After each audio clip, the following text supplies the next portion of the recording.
Mtazamaji wa Uhai Online TV, karibu tena kwenye mazungumzo mengine na staff wa Radio Uhai, ambapo tunaelekea kuadhimisha miaka 8 tangu tumeanzisha kituo hiki, na siku ya leo tutazungumza mafanikio ambayo wameyapata, changamoto, lakini pia wamejipangaje kwenye hii tasnia ya habari ambayo kila siku imekuwa ikikua mara kwa mara. Mkono wangu wa kulia nitakuwa na Dennis Matayo, lakini upande wa kushoto ninao vijana wawili, Mikubi Andrea pamoja na Robinson Brighton. Kwa pamoja tutazungumza hapa, lakini pia nao watatoa maoni yao namna ambavyo wameitazama Radio Uhai kwa miaka 8, ambapo Aprili 26 itakuwa ni kilele cha maadhimisho haya. Jina langu ni Happiness Palanjo, ambaye nitahakikisha mazungumzo haya na kufikia popote pale ulipo, lakini nyuma ya kamera yupo Jafet ambaye anahakikisha kila kitu kinakwenda sawa sawa. Na nianze na mkono wangu wa kulia ambapo yupo Dennis Matayo, atuambie safari yake ilikuwaje kufika hapa Radio Uhai. Karibu.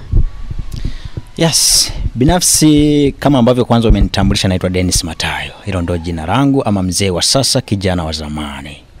Na hii yote imekuja kwa sababu ya namna ambavyo tunaendelea kuifanya kazi ya Mungu.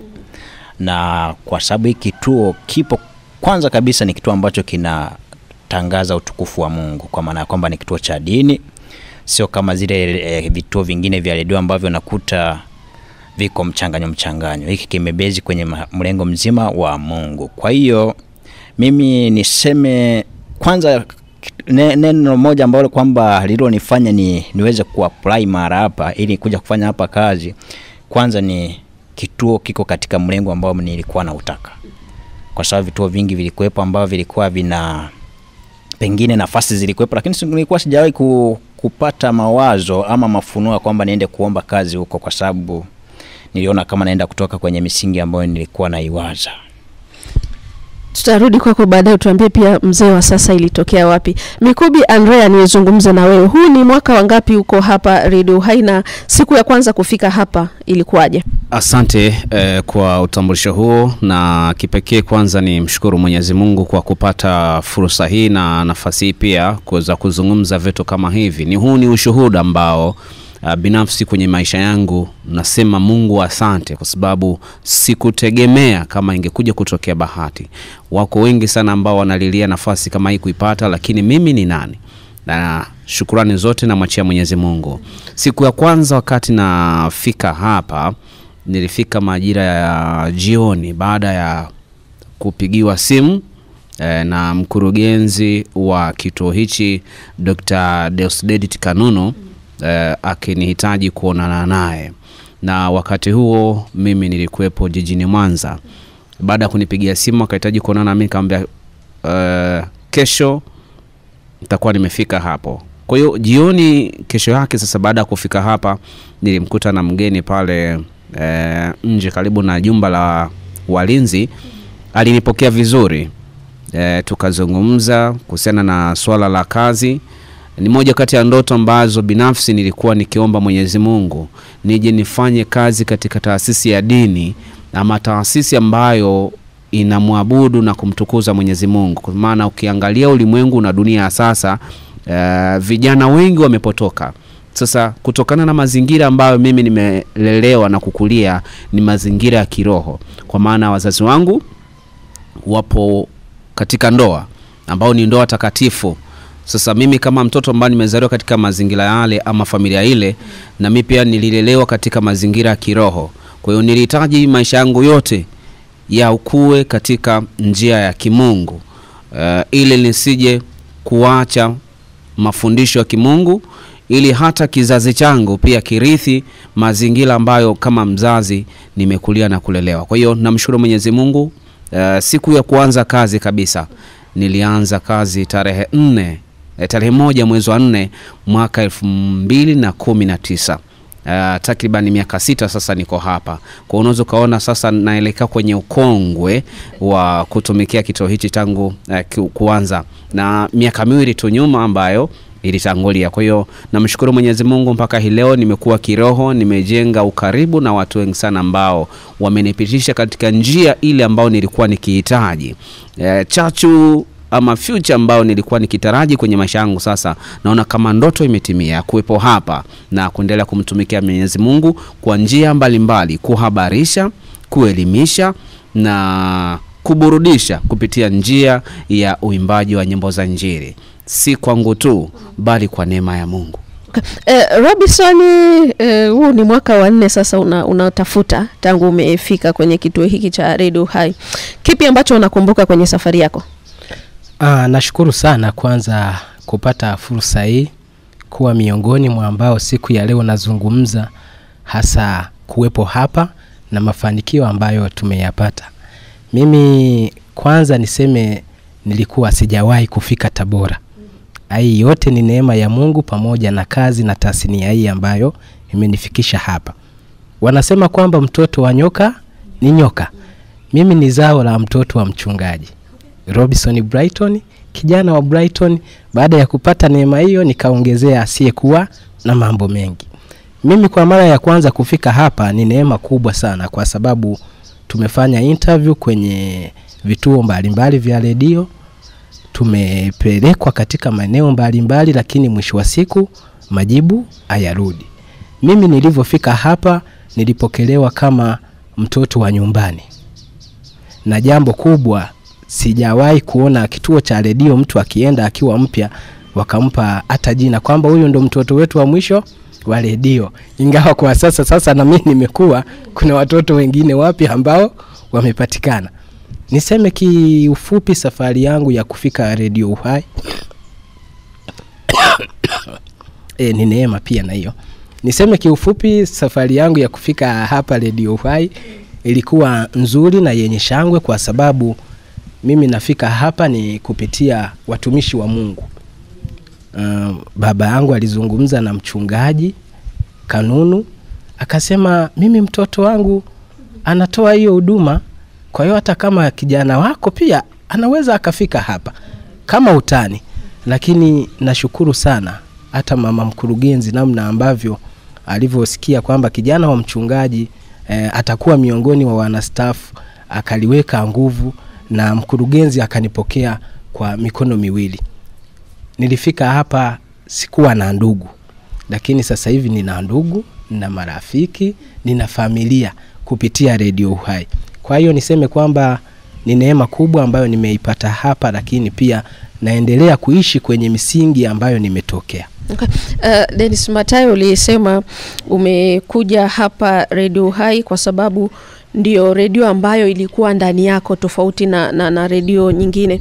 Ni utofauti gani ambao msikilizaji anaweza kuona kati ya Radio Uhai na redio nyingine ambazo wanazisikiliza? Utofauti upo, kwa sababu hata tukiangalia kwenye jamii ambazo tunatoka, kwa sababu wengi tuko hapa lakini tunatoka kwenye jamii. Utofauti upo kwa sababu ukianza kusikiliza kwa mfano vituo vingine ambavyo vinapatikana hata hapa kwetu hapa Tabora, ukao umefungulia labda redio yako pale nyumbani, ukawa unasikiliza Radio Uhai na ukawa unafungulia vituo vingine, baada ya nusu saa tu utagundua kwamba kuna tofauti. Kwa sababu unaweza kukuta hapa kwanza kabisa Radio Uhai yenyewe imejipambanua kwamba hakuna mchanganyo. Kama ni dini ni dini, kama ni nyimbo za gospel ni nyimbo za gospel. Lakini tukienda kwenye labda wengine huko unaweza kukuta wanajieleza kwamba ni sehemu ya dini, lakini mara mule kuna bongo flavor, mara mule mkasijue kuna nini. Sasa hiyo unakuta mtu mwingine anaona kama haijakaa vizuri. Na mimi binafsi kwangu mimi au watu wa namna hiyo siwezi nikawaamini. Yaani huwa tunaenda si sambamba kivi, yani tunaenda kama tunatofautiana. Kwa hiyo unaweza ukajikuta hii ndio sababu ya msingi mimi kuja hapa. Lakini zaidi kuna kitu ambacho sijawahi kukisema na sidhani kama kuna mtu ambaye nishawahi kumueleza, labda muhusika mwenyewe anaweza akawa nakumbuka. Mimi kipindi nakuja hapa, kwanza nilikuwa ni mpenzi wa kufuatilia kile kipindi cha Fikiri Tofauti Fanya Kitu. Nilikuwa nipo na kisikiliza, kama nimesinzia kama sijasinzia, nikasikia sauti inaniambia hii ndio kazi yako ambako nataka uende kufanya. Lakini sasa baada ya hapo nikachukua namba nikatuma ujumbe kwa huyo mtu ambaye ni mwenye kipindi. Akaniambia mbona mimi sijapewa mafunuo hayo? Akasema tuendelee kuomba. Na nakumbuka kipindi hicho mimi mpaka nakuja kuleta barua yangu hapa ya kuomba kazi, ndo kipindi alikuwa kama amesafiri kuelekea nchi za wenzetu huko, nadhani Israeli huko. Nikaja nikakuta meneja aliyekuwepo kipindi hicho, na sikuona ugumu wowote.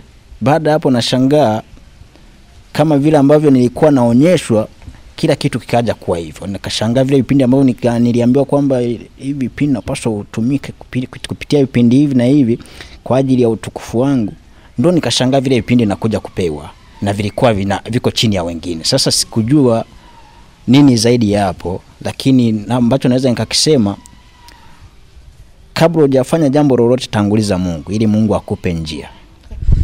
Hata ukitazama baadhi ya vipindi ambavyo unavifanya, lakini pia ambavyo unavisimamia, vingi ni tofauti na vya watu wengine. Kipindi anachosimamia Robi, wewe ukipewa uwezo kufanya. Kwa mfano unafanya ushuhuda, Robi akipewa ushuhuda itakuwa ni changamoto, lakini wewe unafanya. Manake inaendana na kile kitu ambacho kipo ndani yako. Naweza nikasema hivyo kwa sababu ndo maana mwanzo nimesema kuna vipindi ambavyo nilionyesha kabisa hivi ninapaswa kuvifanya kwa ajili ya utukufu wa Mungu na si kwa ajili ya mwanadamu yoyote. Kwa mfano nilipokuja hapa nikuta kile kipindi cha ushuhuda kina mtu, lakini baada ya muda kikawa chini yangu. Kuna kile kipindi cha Zilizolindima kama ambavyo nimekwambia, mzee wa sasa kijana wa zamani, baada kaja kuwa kwangu pia. Na ni kipindi ambacho mimi mwenyewe nikiwa nakifanya, nikiwa nasikiliza zile nyimbo zinanibariki sana.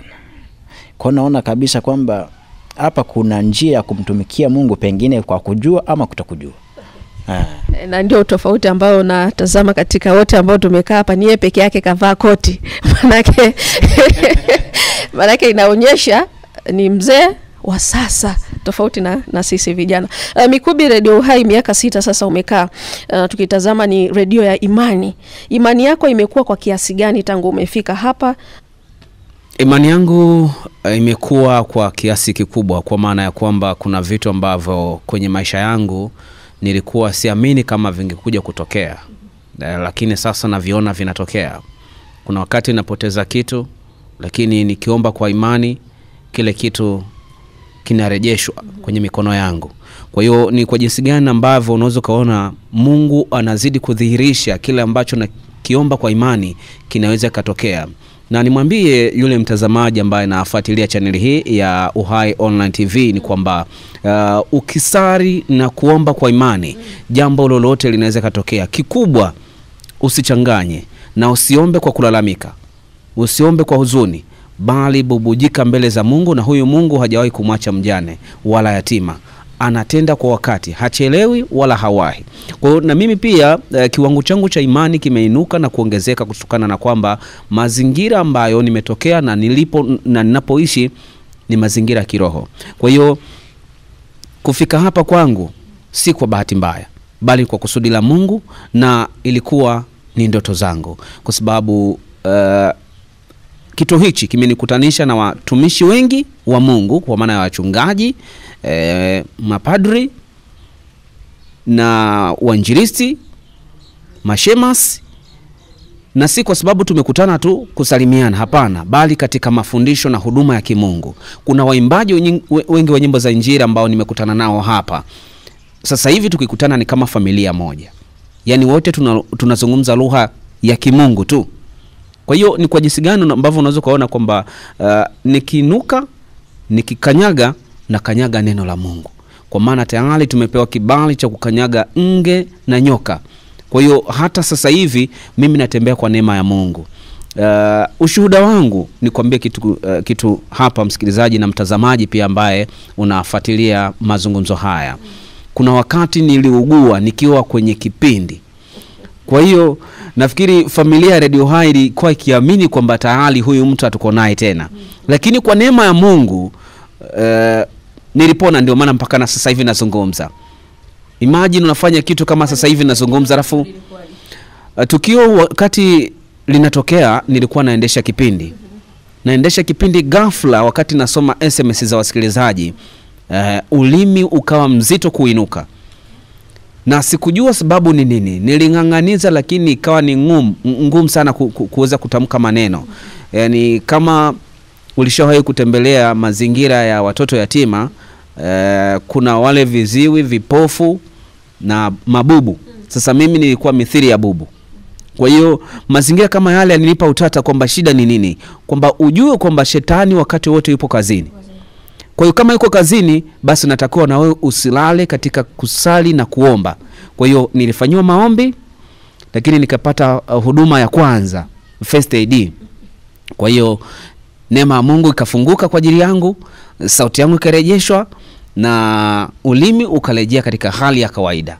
Kwa hiyo nikwambie wewe mtazamaji ambaye unafuatilia YouTube channel yetu ya Uhai Online TV, amini Mungu anatenda jambo kwa wakati wake. Haikupita masaa, bali kama nusu saa hivi baada ya kupatiwa huduma, basi sauti yangu na ulimi wangu ikarejeshwa. Lakini nimshukuru sana mke wangu kipenzi, Anastasia Alex, pale alipo mama watoto wangu, na pia ametumika kuwa baraka kwa sababu alinihudumia kwa muda wote ambao nilikuwa bado sijakaa sawa, licha kwamba sauti ilikuwa kirejeshwa. Kuna wakati fulani fizi zilikuwa zikikaza mdomo na kwenda upande, nilikuwa nishindwa kuzungumza vizuri. Kwa hiyo kimsingi alinihudumia, hakuninyanyapaa wala kuniogopa, licha ya kwamba alikuwa na hofu ya kwamba huenda akaambiwa yeye ndo amefanya jambo mimi nikaugua. Lakini si hivyo, bali ni majaribu ya kishetani. Kwa hiyo Mungu ni mwema, Mungu ni mkubwa, Mungu ni muweza wa kila jambo. Ni wasihi sana watu wote ulimwengu mzima ambao wamevunjika mioyo na kukata tamaa.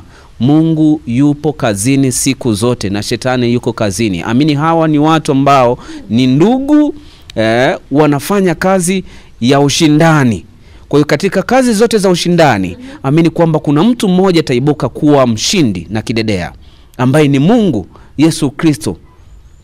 Ukiamini unatoboa.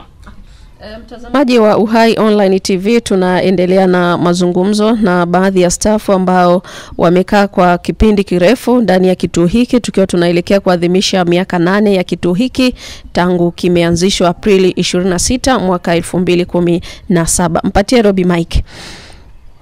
Robi, miaka 4, kipi unajivunia hapa? Kitu cha kwanza ambacho najivunia hapa kwa miaka 4, kwanza ni sema ni wana familia, ni ndugu wa baba mmoja katika Bwana. Nikisema hivyo, shida yoyote inayotokea hapa tuko bega kwa bega. Ukiangalia katika mazingira ambayo tunaishi na jinsi ambavyo tunaishi kama staff wa Radio Uhai, mtu akifika hapa hawezi kujua meneja ni nani, mkurugenzi ni nani, au muhasibu ni nani. Wote tunapewa level sawa, mpaka mtu akwambie huyo ni fulani na kitengo chake ni fulani. Kwa nini inakuwa hivi? Kwa sababu tunaishi katika maonyo ya Bwana. Hatujikwezi wala kujisemea kwamba mimi ni mimi. Kila mtu kwenye kitengo chake anamkabidhi Bwana kwamba wewe Mungu ndo unajua. Anatumika kupitia namna Mungu ambavyo anamuongoza. Nasema hivyo kwamba ni familia. Ukienda sehemu nyingine, ukikanyaga mlangoni tu utajua huyu ni meneja, huyu ni chifu, huyu ni mkurugenzi, huyu ni nani. Lakini ukifika hapa, mkurugenzi hata uwezi kumjua kama hujaambiwa kwamba huyu ni mkurugenzi. Ukifika hapa pia, wasipokuambia kwamba huyu ni fulani yuko sehemu fulani na anafanya hiki, uwezi kujua. Na ninachokishukuru ni kwamba haya yote sio sisi tu, ni neema ya Mungu na kibali ambacho ametupa. Ni watu wengi wanatamani kuishi kama sisi, lakini inashindikana. Ukijiuliza ni kwa nini inashindikana, ile neema na kibali cha Mungu haipo katikati yao. Kwa hiyo mimi niseme kwamba namna ambavyo tunaishi hapa, jinsi ambavyo tunaishi na watu, Radio Uhai imenifanya mimi kuwa na familia kubwa nje ya kituo na ndani ya kituo. Kwa hiyo ndo jambo kubwa ambalo naweza nikalisema. Nirejea kwako Dennis Matayo, unafanya vipindi vingi. Kwanza utatutajia vipindi ambavyo unavifanya, na kwa maoni yako hivi vipindi vimeleta athari gani kwa wasikilizaji tangu ukiwa unafanya vipindi, nikiamini kwamba kuna message ambazo unapokea kutoka kwa wasikilizaji? Vipindi, nikianza na vipindi ambavyo wanavifanya, kwanza kuna kipindi cha ushuhuda ambacho ni kila Jumapili saa 1 za jioni. Kuna kipindi cha Zilizolindima ambacho ni saa 10 za jioni kila Jumapili. Kuna kipindi cha Safari ya Sifa ambacho ni kila siku Jumatatu mpaka Ijumaa kasoro siku ya Alhamisi, ambapo tunakuwa na ibada ya Efeso Life kutoka madhabahu ya kanisa la Efeso.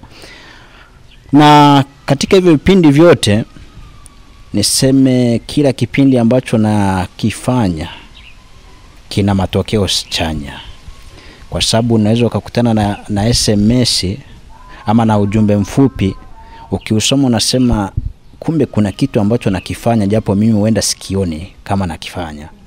Kwa kupitia hizo jumbe ambazo pengine unaweza ukakuta umetoka kwenye kipindi alafu mtu akakutafuta private tu, ukakutana naye akawa na kueleza mambo nasema au unaweza ukakutana na mtu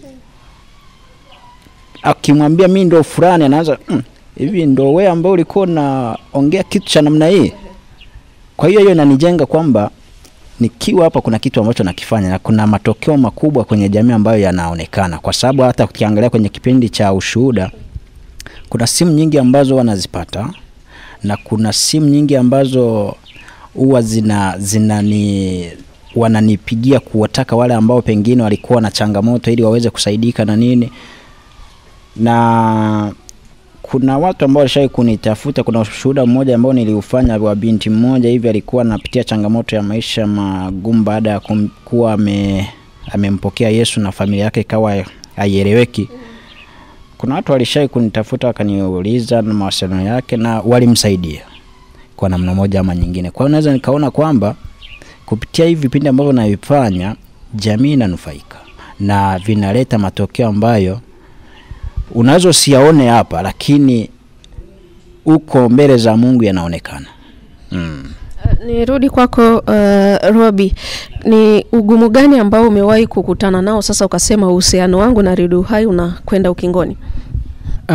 Kiufupi nasema kwamba kila kazi ina changamoto yake, na ukiona umepata changamoto au jaribu, ujue kwamba Mungu anakuwa na imani na wewe kwamba hiki nilichokupa una uwezo wa kukivuka. Sasa ni namna jinsi ambavyo wewe unatumia akili yako, unamshirikisha Mungu kuvuka hilo jaribu ambalo umekutana nalo. Nimesema hivyo kwa maana kwamba sijawahi kukutana na changamoto ambayo nikasema hii familia imenishinda. Kutokana na kile nilichosema kwamba hapa ni tunaishi kama familia, tunaishi vizuri. Changamoto katika binadamu walipokaa 2 watatu huwa hazikosi, ni za kawaida, lakini sio za kufanya kwamba uone kwamba hii familia haifai, siwezi kuwa na maisha marefu hapa. Sijawahi mimi katika familia ya Radio Uhai kusema kwamba nimekutana na jambo ambalo kwamba hili hapa niseme hapana. Mambo yote yanazungumzika na mambo yote yanatatulika kupitia Bwana. Kwa hiyo ndo maana hapa bado tunaendelea kuwepo na bado tupo sana, na sidhani kama kuna changamoto ambayo inaweza ikatokea inayomshinda Bwana ikamfanya hata mfanyakazi yeyote aseme kwamba inatosha. Okay. Mikubi, sisi tunaitwa ni sauti ya tumaini. Tunahakikisha kwamba wasikilizaji wetu wanapata tumaini. Na katika miaka yote tumekuwa na utamaduni wa kurejesha kwa jamii. Na huu ni mwaka wa 8 tunakwenda kufanya vivyo hivyo, kurejesha kwa jamii. Kwanza wewe na kujengea picha gani katika maisha yako ya kawaida, lakini kwa redio unaiona wapi ikiendelea kufanya vizuri? Naam, binafsi picha kama hii ya kurejesha shukurani kwa jamii ni nzuri, na binafsi na supporti na iendelee pia katika miaka mingine, hata kama mimi sitokuwa katika kituo hichi, lakini desturi ambayo tulianza nayo natamani endelee milele na milele, na sidhani kama kituo hichi kitakuja kufa. Naamini kwamba ni kituo endelevu na ambacho kitazalisha vijana wengi ambao watamtumikia Mungu katika roho na kweli, na kitendo hichi kinaiweka karibu jamii na kufahamu kazi kwanza zinazofanyika hapa Radio Uhai, lakini pia tunapeleka sadaka. Wanasema dini iliyo safi na kweli ni ile ambayo inasaidia wazee ambao ni wajane, wagane, watoto yatima na wanaoishi katika mazingira magumu. Kwa hiki tunachokifanya Mwenyezi Mungu amekibariki na anakibariki zaidi. Lakini pia ushirikiano ambao tunaupata kwa jamii katika kuadhimisha miaka 8 na hata miaka mingine iliyopita, kila tunapofika mwaka mwingine, utamaduni huu tumekuwa nao wa kuishirikisha jamii na kuwagusa watu ambao wanaishi katika mazingira magumu.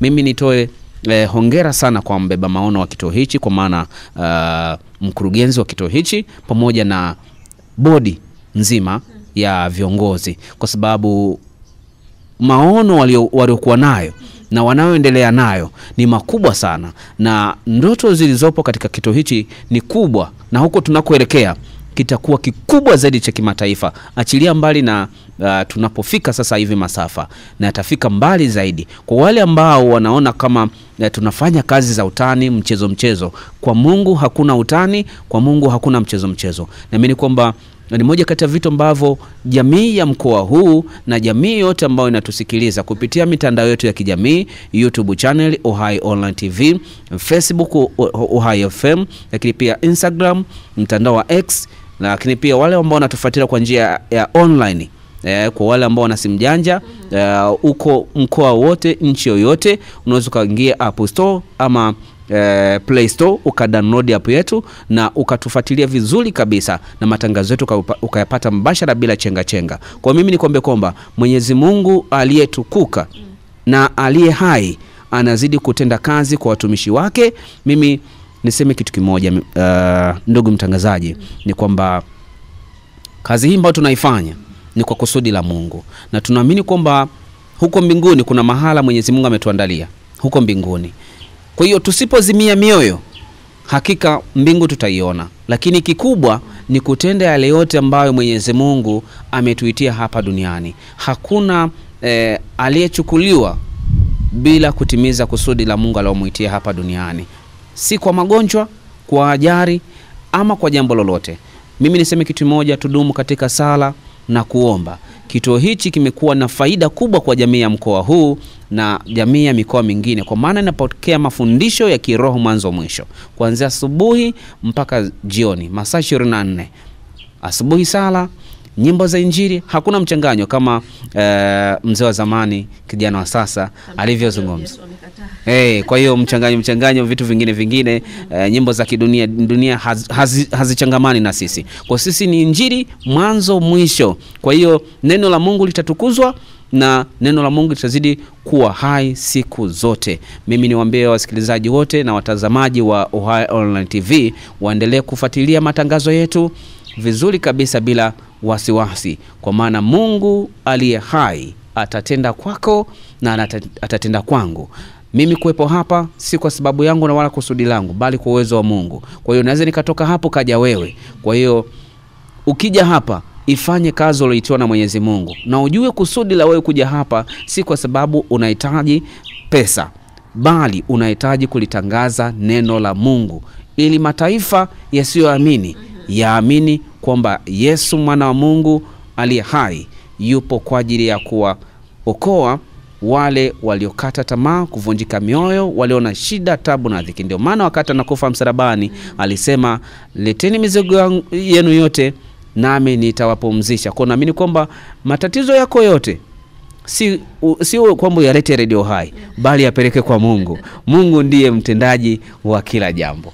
Ili swali mtalijibu wote kwa pamoja. Tasnia yetu ya habari inakuwa kwa kasi kubwa sana. Sisi kama Radio Uhai tunapaswa kutoa elimu, kutoa burudani, taarifa, lakini pia na kuhakikisha kwamba watu wanarudi kwa Kristo. Na sasa hivi tasnia hii ni kubwa, kila siku panapokucha kwanza watu wanaongezeka, lakini pia zinazaliwa teknolojia mbalimbali, na sasa hivi pia kuna akili mnemba ambayo imekuwa kuna sehemu tayari inafanya kazi. Maana tunazungumza hapa ni akili bandia. Wapi mnaiona Radio Uhai kwa miaka 9, 10, 11 na kuendelea ijayo?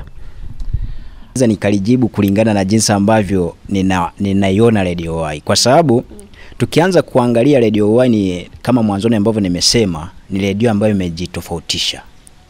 Ukiwa na kitu cha kwako ambacho ni cha kipekee, lazima vinavyokuja vitakuwa vinafuata nyuma yako.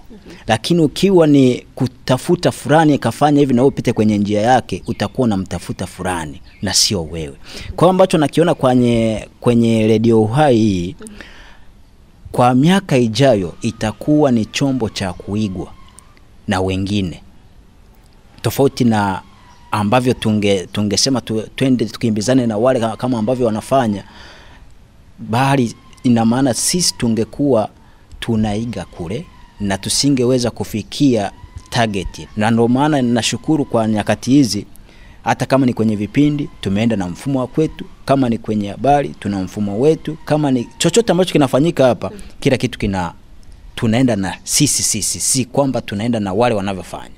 Kwa hiyo hilo litatusaidia kukabiliana na hizo changamoto za akili bandia, kwamba wanaweza wakatumia akili bandia kuongeza hiki na hiki ili labda sijajua zaidi kwenye hii akili bandia kama itakuja kushikilia hata hizi nafasi zetu za utangazaji na uandishi, kwamba anatumwa labda roboti kwenda kachukue taarifa sehemu fulani, alafu na roboti nyingine inakuja kutangaza. Labda tukifika hapo basi itakuwa nafikiri ndio mwisho.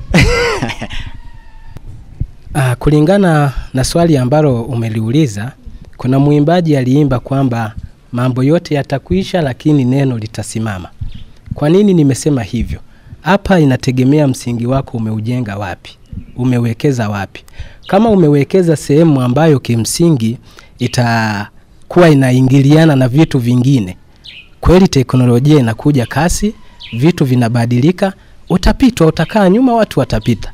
Lakini ukiangalia msingi wa Radio Uhai na jinsi ulivyojengwa, umejengwa katika neno, umejengwa kwa Mungu.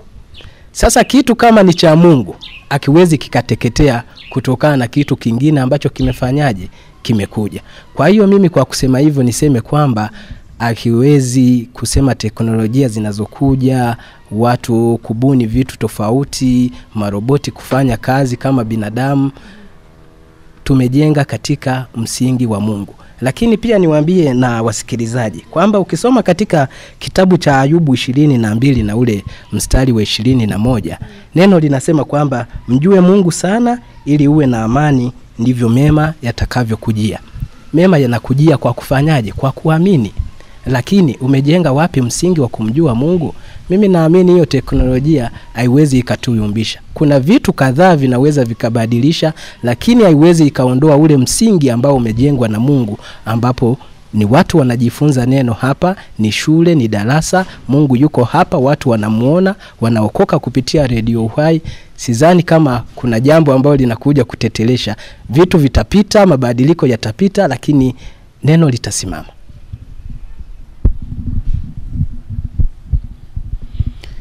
Amina. Binafsi nizungumze kitu moja kutokana na swali ambalo umeweza kuliuliza ndugu mtangazaji, ni kwamba kuna mwimbaji mmoja anaitwa William Yirima. Kuna wimbo mmoja alisema tunakwenda viwango vingine. Kwa hiyo mimi naona hiki kituo cha Radio Uhai kinakwenda kuwa viwango vingine, viwango vya juu, na mahala tulipo kwa sasa so mahala ambapo kituo hichi kilipaswa kuwa. Kwa hiyo mahala ambapo kilipaswa kuwa ndio huko ambako tunakoelekea. Kwa hiyo mimi ni wataarifu na kuambia watazamaji wa Uhai Online TV pamoja na wasikilizaji wa Radio Uhai ni kwamba tunakwenda viwango vingine. Na mimi naweza nikakuuliza ndugu mtangazaji, ama maybe nimuulize tu mtazamaji yule ambaye anatazama na kutusikiliza pia, kwamba ni nani anayejua mwandishi wa Biblia? Anayeandika haya maneno kwenye Biblia ni nani? Tunajua vifungu vilivyomo, na pengine tunajua ni malaika ama watu ambao wameshukiwa na Roho Mtakatifu. Kwa hiyo mwanzilishi wa kituo hichi si yeye, mara alishukiwa na Roho Mtakatifu, ndio maana akampa maono ya kuanzisha kituo hichi. Na siku zote neno la Mungu halijawahi kuwa kuukuu wala jipya, bali kila siku neno la Mungu litaishi. Kwa hiyo kituo hichi cha Radio Uhai, kutokana na kwamba maono yake bado hajafikia pale ambapo matarajio yake yalikuwa, bado kitaendelea kuishi milele, na viwango vingine ambavyo vinatarajiwa vitaendelea kuongezeka. Na hatuishi hapa kwa njia ya mitandao ya kijamii, bali mikakati iliyopo ni ya kufungua TV kabisa, TV channel. Kwa hiyo baada ya TV channel kupatikana, kuna vitu vingine vitakuja baada ya hapa. Kwa hiyo moja baada ya jingine, kila jambo na wakati wake. Kwa jambo la sasa ilifungua redio hii, baada ya hapo ikafungua YouTube channel ya Uhai Online TV, baada ya hapo itafungua TV, baada ya hapo kitakuja kitu kingine. Lakini pia kuna miradi mbalimbali ambayo imetokana na kuanzishwa kwa kituo hichi, kwa maana hiki ni kituo mama, lakini pia kuna vitu vingine kadha wa kadha ambavyo vimetokana na zao hili la Radio Uhai. Kwa mimi nizungumze kitu kimoja, hapa tulipo sio sehemu yetu, tunakwenda viwango vingine. Jiandae wewe ambaye unatutazama na kutusikiliza kwamba kituo hichi kina makusudi ya kufika mbali zaidi, kinakuletea vitu vingine vizuri zaidi. Hivyo uwe tayari kwa ajili ya kupokea yale ambayo tunayapika humu ndani kwa ajili ya kukufikishia wewe katika taarifa, mahubiri pamoja na uimbaji wa nyimbo za Injili. Wapo waimbaji wengi sana ambao wamechipukia hapa. Tunawapromoti halafu wanakwenda kuwa watu wakubwa zaidi. Sitaki kuzungumza kwamba ni nani ambaye amepitia kwenye mikono yetu, lakini wapo ambao wanaoshuhuda wametokana na kituo hiki cha Radio Uhai. Sasa hivi ni waimbaji wa kimataifa. Mtazamaji wa Uhai Online TV na msikilizaji wa Radio Uhai, tunafika tamati ya mazungumzo yetu kwa siku hii hapa ya leo, ambapo nimekuwa na staff wa Radio Uhai. Dennis Matayo, nikushukuru sana.